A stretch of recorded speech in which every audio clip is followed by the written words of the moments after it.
Hər vaxtınız xeyir, hörmətli Kök Səbəb izləyiciləri. Bugün HSE-nin, yəni Health Safety Environment, yəni HSE-nin İ-sindən danışacağıq, yəni ətraf mühitdə, STM-in ətraf mühitindən danışacağıq. Müharibələrdə belə bu qədər çirklənmələr olmurdu, çünki daha çox primitiv üsullarla aparılır hər şey, bütün sahələr. Sənaye inkişaf etdikcə, biz elm, texnologiya inkişaf etdikcə bu bir tərəfdən yaxşıdır. İnsan fəaliyyətinin, həm insanın şuurunun daha inkişafı deməkdir. Eyni zamanda insan öz fəaliyyətini, insan əməyinin minimuma endirilməsi, burada bir çox faktorlar rol oynayır. Amma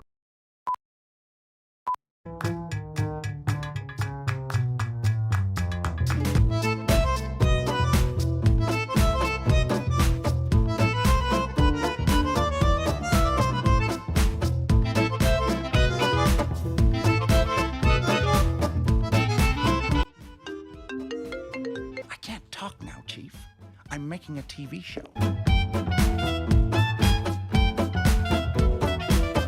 Hər vaxtınız xeyir, hörmətli Kök Səbəb izləyiciləri. Bugün HSE-nin, yəni Health Safety Environment, yəni HSE-nin İ-sindən danışacağıq, yəni ətraf mühitdə, STM-in ətraf mühitindən danışacağıq.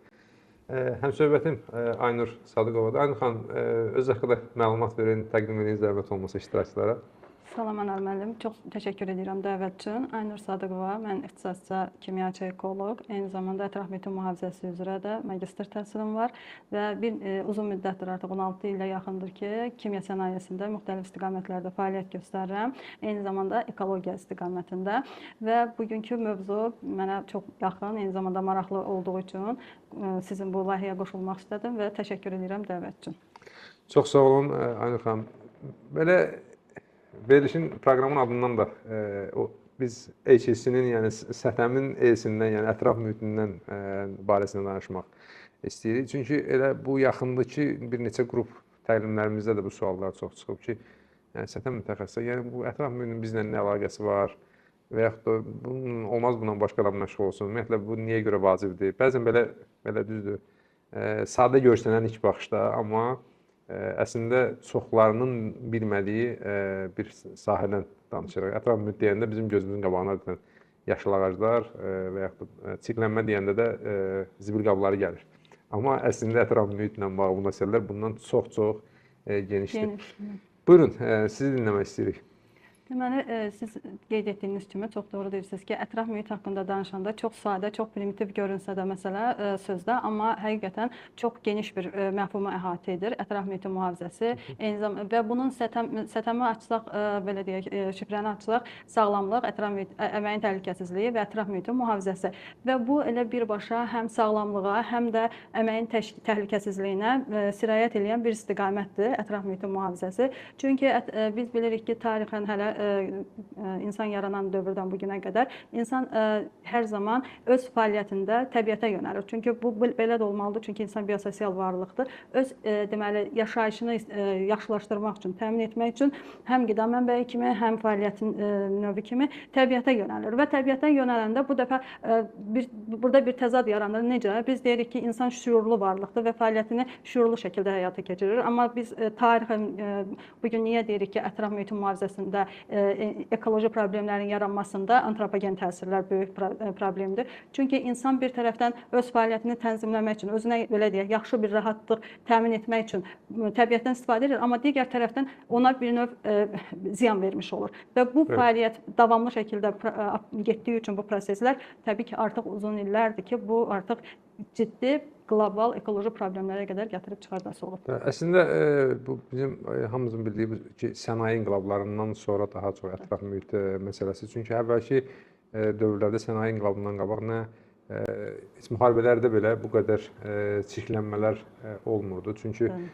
daha çox primitiv üsullarla aparılırdı hər şey, bütün sahələr. Hətta o ilkin dövrlərin sənaye istehsalat proseslərinə baxanda, yəni orada belə bu qədər problemlər yox idi. Və təbii ki, sənaye inkişaf etdikcə, yəni bir növ insanlar qabağa getdikcə, irəlilədikcə, bugünü inşa edərkən, yəni həm də eyni zamanda gələcəyə baxanda biz ətraf mühitə də baxmalıyıq ki, biz yaşadığımız mühiti nə qədər çirkləndiririk və nə qədər ziyan vururuq. Bu demişkən, yəni ətraf mühitlə bağlı, yəni ətraf mühit əslində nəyi əhatə edir? Düzdür, çox sadə sual kimi görsənir. Mən istəyərdim ki, izləyicilərimiz ümumiyyətlə ətraf mühitlə bağlı biraz belə də fundamental anlayışları formalaşdıraq ki, ətraf mühit qısaca nəyi əhatə edir və bizim ona təsirimiz. Çünki səthəmdə iki cür təsir var da. Bizim ətraf mühitə təsirimiz bu artıq ekoloji aspektlər, ekoloji amillərə gətirib çıxardır ki, bizim fəaliyyətimizdən nəticəsində ətraf mühitə hansı təsirlər var. Bir də ətraf mühitin bizim fəaliyyət prosesində bizə təsiri. Bu ətraf mühitin bizə təsiri daha çox əməyin təhlükəsizliyinə aid olan bir məsələdir, sağlamlığa aid olan məsələdir. Məsələn, istidir, küləkdir və yaxud da ki, soyuq havadır və yaxud da yağışlı və yaxud da ki, dənizdə, quruda işləmək və s. və ilə axır ki, yəni şəraitdən asılı olaraq ətraf mühitin bizə təsiri ki, bunu biz sağlamlıq əməyin mühafizəsində, əməyin təhlükəsizliyində bu arada danışırıq. Amma bizim ətraf mühitə, fəaliyyət prosesimizdə ətraf mühitə təsirimiz nələr ola bilər? Ümumiyyətlə, ətraf mühit nədir əvvəlcə? Ətraf mühit haqqında danışsaq, məsələn, qısaca ekologiyanın tərifini versək, ekologiya nədir? Ekologiya elm, yəni insanın yaşadığı bu mühitdir, yer planetidir. Və burada tək insan yox, bütün canlılar burada yaşayır və bütün canlıların bir məskəni, bir evi hesab olunur.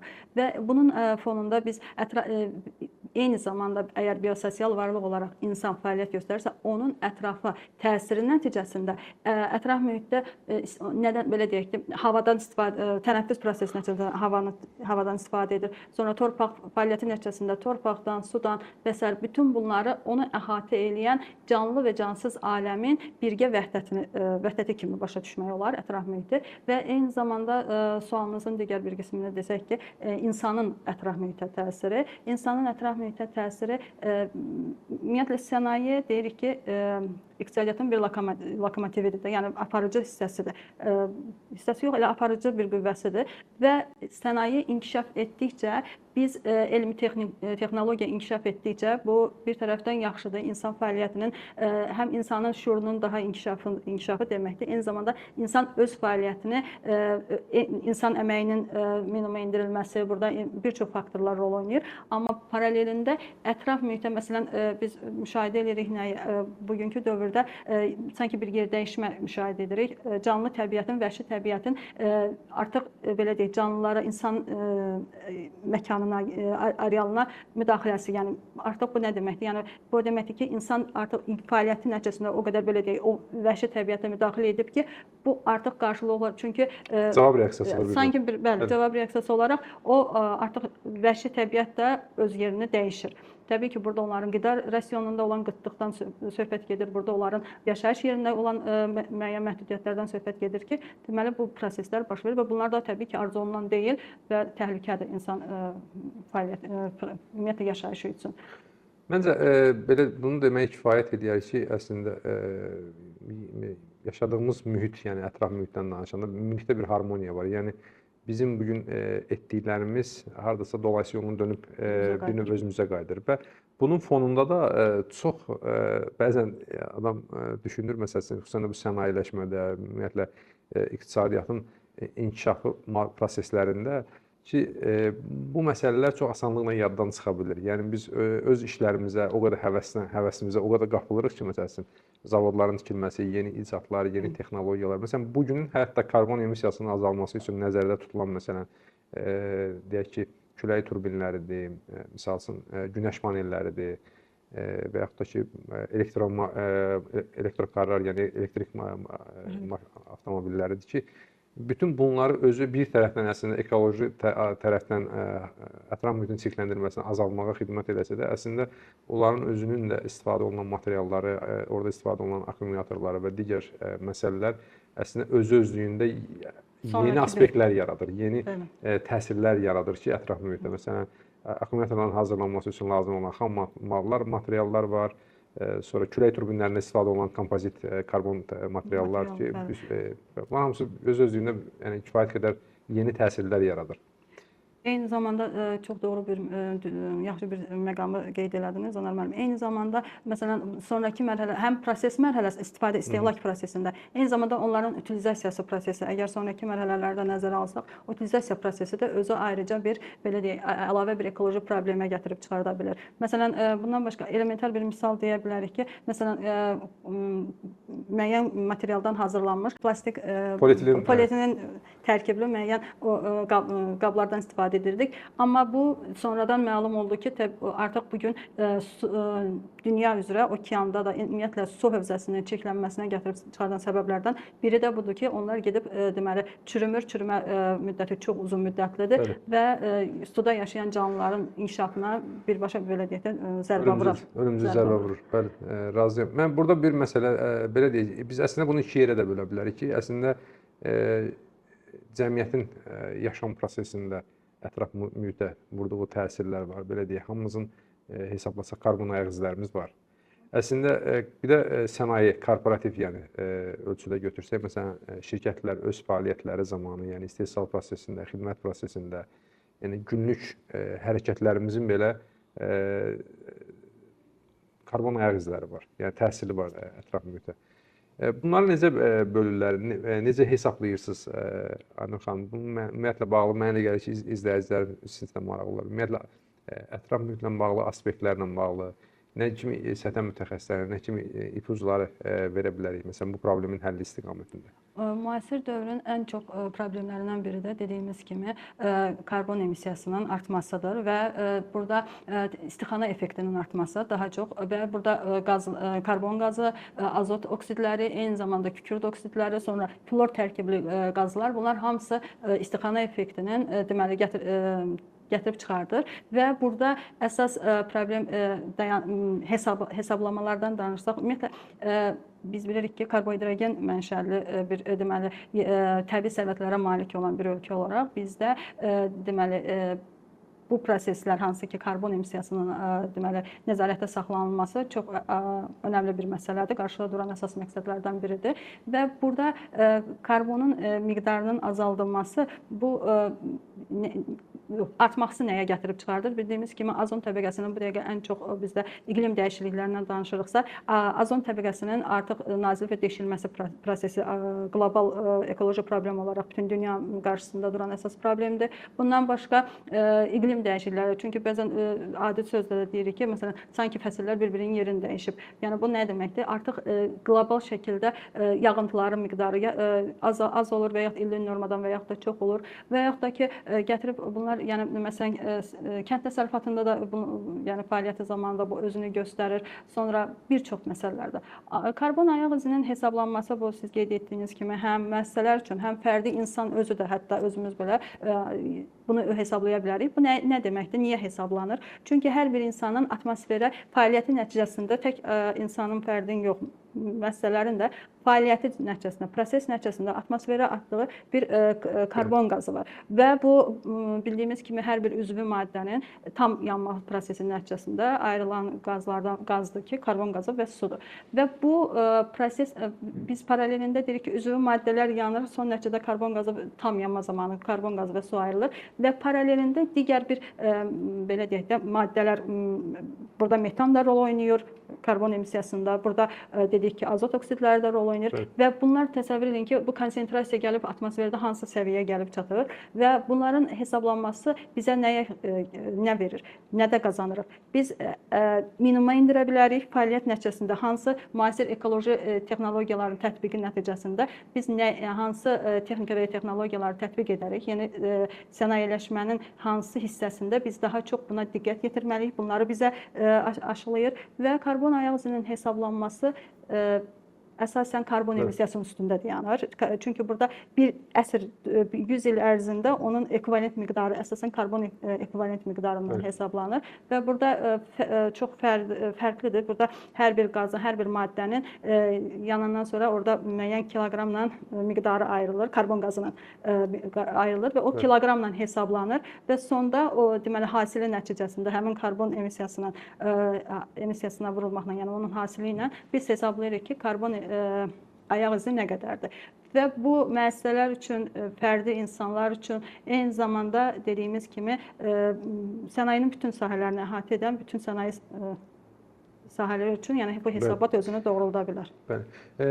Anar xanım, karbon ayaq izlərinə biz digər təsirlərimizi əlavə edirikmi? Yəni yoxsa yalnız karbonu hesablayırıq? Xeyr, burada son nəticədə karbon hesablanır, amma digər fəaliyyətimiz nəticəsində Məsələn, suyun çirkləndirilməsi var, indi torpağın çirkləndirilməsi var. Məsələn, neft məhsulları ola bilər və yaxud da başqa kimya məhsullarının dağılması nəticəsində ola bilər. çirklənmə ola bilər. Ümumiyyətlə başqa amillər də var da. Məsələn, təbii resursların istifadə olunması, məsələn, su özü də tükənir. Məsələn, dünyanın içməli su faizi kifayət qədər az miqdardadır ki, yəni burada əsas payda böyük bir neçə ölkələrin hesab payına düşür ki, məsələn, əsasən səhv etmirəmsə Rusiyadır, Braziliyadır və Kanada və bir neçə ölkənin payına düşür ki, daha çox oradadır və digər ölkələrin aşağı-yuxarı hamısında götürsək su qıtlığı potensialı var.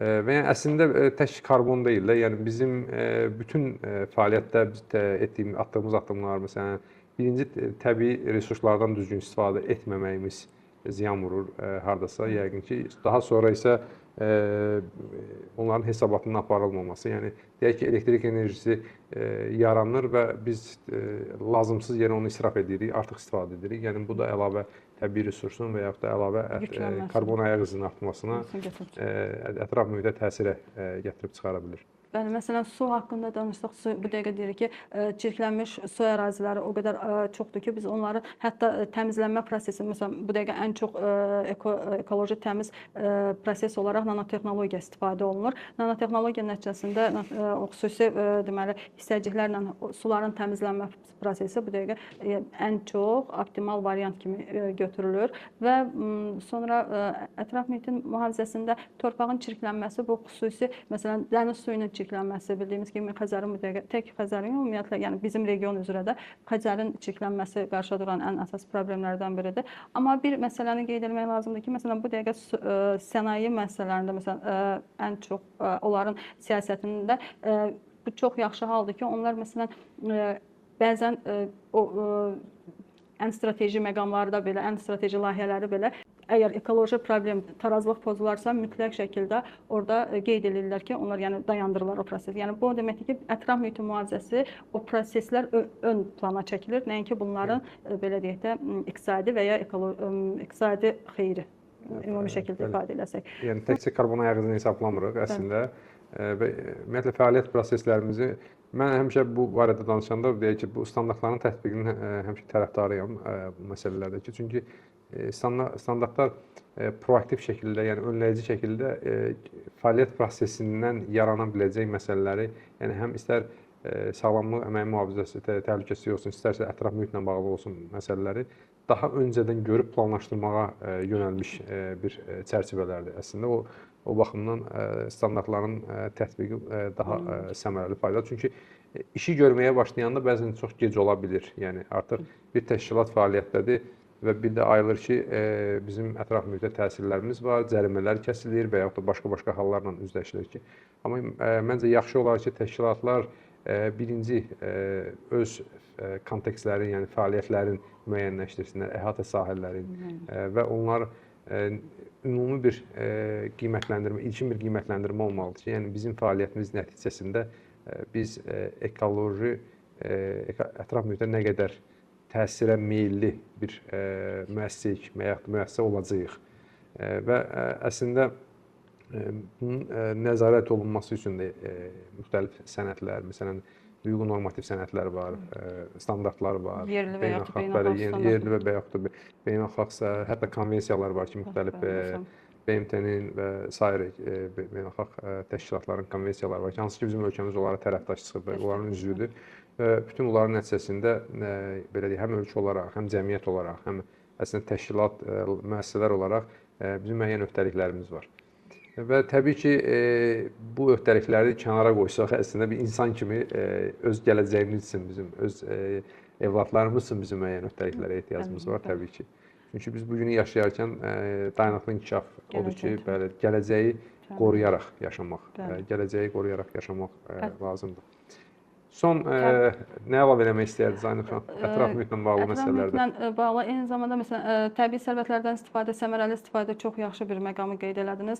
Təbii ki, biz necə ki bizə bu bizdən öncəki nəsillər qoyub bu belə deyək, yadigar qoyub bu təbii sərvətləri, biz də həm normal şəklində belə deyək, müəyyən normativlər çərçivəsində bunlardan istifadə etməliyik. Eyni zamanda yəni adından göründüyü kimi səmərəli istifadə. Bu həm səmərəliliyi, həm iqtisadi səmərəliliyi burada biz göz önündə tutmalıyıq. Eyni zamanda çünki təbii sərvət tükənən sərvətdir. Bunun fonunda biz çalışıb alternativ mənbələrdən də istifadə, məsələn, alternativ enerji mənbələrinə də üstünlük verməliyik ki, tükənən sərvətlər, yəni belə deyək də, hər zaman mövcud olmayacaq, hər zaman olmur. Və bunun məsələn, torpaq əkini zamanı biz aqrar sahədə baxırıq. Məsələn, 1-2 il torpaq əkilir, amma bir müddətdən sonra dincə qoyulur o torpaq. Niyə? Çünki torpağın özündə olan o mikroorqanizmlərin özünü bərpa etmə qabiliyyəti. Məsələn, ekoloji dözümlülük deyəndə də biz burada da bunu görürük ki, yəni proseslərə dözümlülüyü və ona belə deyək, adaptasiya olma qabiliyyətini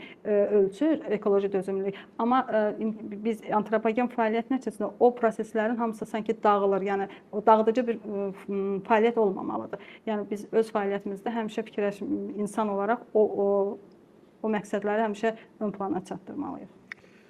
Çox sağ olun Aynur xanım. Məncə bu mövzudan nə qədər danışsaq kifayət etməyəcək. Düşünürəm izləyicilərimiz, ümumiyyətlə səthəm xüsusən sahəsində çalışanlar, yəni ən azından müəyyən baza qaydalara əməl etməyə çalışmalıdırlar. Çünki bütün şirkətlərdə sırf ekoloqlar və yaxud da ətraf mühitin mühafizəsi ilə bağlı çalışan əməkdaşlar yoxdur və yaxud da olmur. Bunun müxtəlif obyektiv və subyektiv səbəbləri var. Məsələn, bəzi təşkilatlar hesab edir ki, onların fəaliyyətinin ətraf mühitə təsiri yoxdur. Bu da bəzən maarifləndirmənin az olmasından, müəyyən məlumatlılığın az olmasından irəli gələn bir şeydir ki, çünki bu ümumi heç bir mənbəyə, heç bir belə deyim, statistik məlumatlara dayanmayan qərarlar subyektiv adlandırmaq olar hardasa ki, çünki ilk öncə təşkilat baxmalıdır ki, onun fəaliyyəti nədən ibarətdir və onun fəaliyyəti nəticəsində hansı proqnozlar göstərilir ki, ətraf mühitə təsir ola bilər.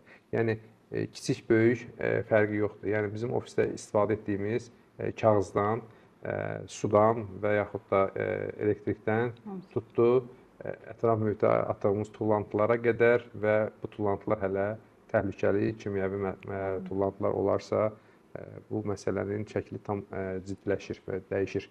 Yəni, ona görə də məncə yaxşı tövsiyə budur ki, ümumiyyətlə təşkilatın fəaliyyət sahəsində ətraf mühitə ola biləcək mümkün təsirlər müəyyən olunsun. Bu, həm də eyni zamanda qanunvericiliyin tələbidir. Bizim bunu etməyə müəssisə olaraq da, müəssisələr olaraq hüquqi öhdəliyimiz var.